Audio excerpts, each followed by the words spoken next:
lie, we are in some pretty dark times. This administration is giving a big FU to everyone in education, and you know who's going to suffer the most? Our students. But here's the thing, education in America has been broken since its inception. How are we one of the most powerful countries in the world, yet our schools are underfunded, math and reading assessments are low, teachers are overworked, and students aren't getting what they need? So today we're going to talk about it. The biggest problems in American education, what's really going on, why things keep getting worse, and what needs to change. How much money a school gets depends entirely on where it's located. In most states, funding is tied to local property taxes, which means schools in wealthier areas get way more resources than those in urban areas and also rural areas. More money means better facilities, higher teacher salaries, more advanced classes, and better opportunities for students. Less money, the opposite. And that's a huge problem because instead of a system that gives students a fair shot, we have one where your zip code determines the quality of your education. So where does all this money actually come from? In the U.S., public schools get funding from a variety of sources, so a mix of federal, state, and local sources. But here's the thing. More than 90% of that money comes from state and local governments. The federal government contributes only about 10%. And even though the federal government's share of school funding is small, most of it's distributed through programs like Title I, Title II, and Title IV, which are supposed to help students who need the most support. Title I, this is the biggest pot of federal education money, and it's supposed to go to low-income schools by providing extra funding for things like tutors, reading programs, and classroom resources. But even in some cases, even Title I schools don't have enough money to fully serve their students. And then there's Title II. This is all about teacher training and recruitment, helping schools hire and keep quality teachers.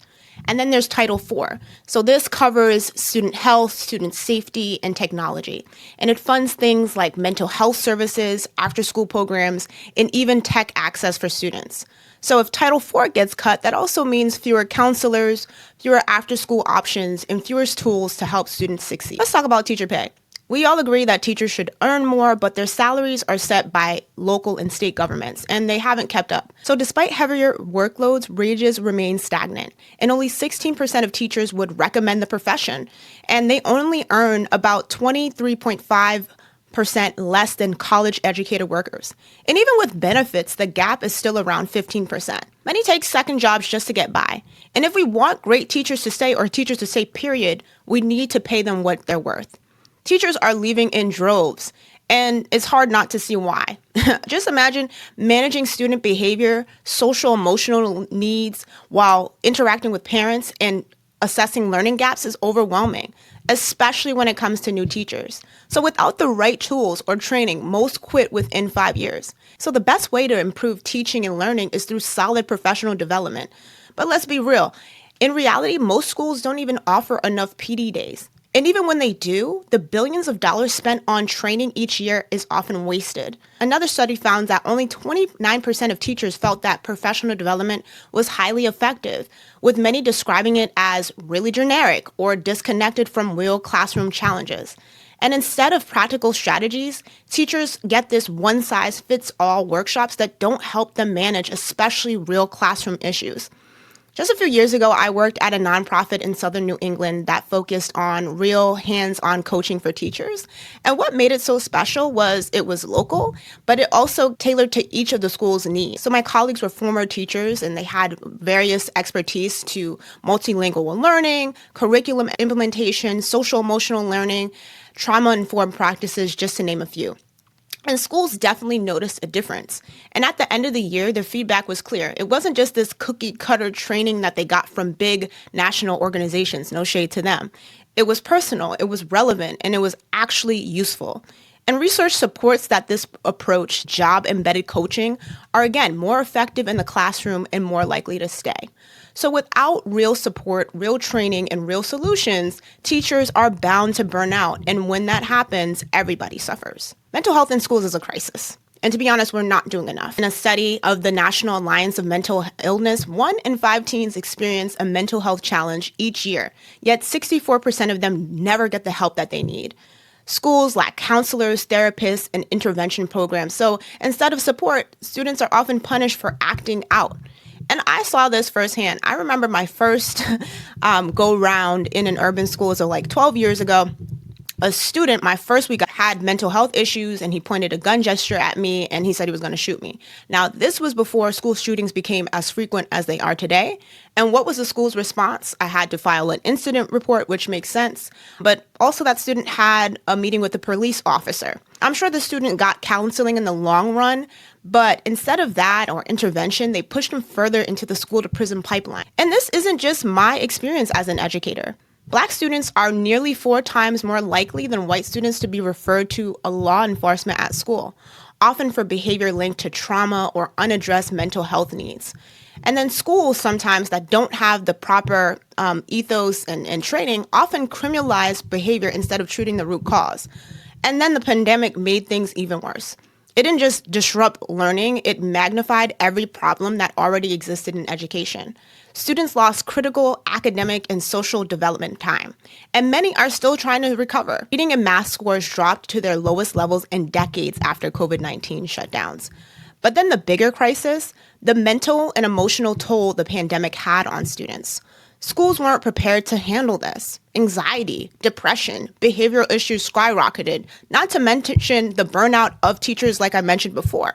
And instead of expanding student support services, many schools cut funding for mental health programs due to budget shortfalls.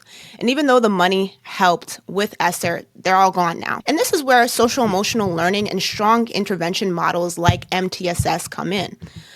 SEL programs help students develop emotional regulation, conflict resolution, and coping skills, all essential skills that we need in order for students to succeed both in academic and life.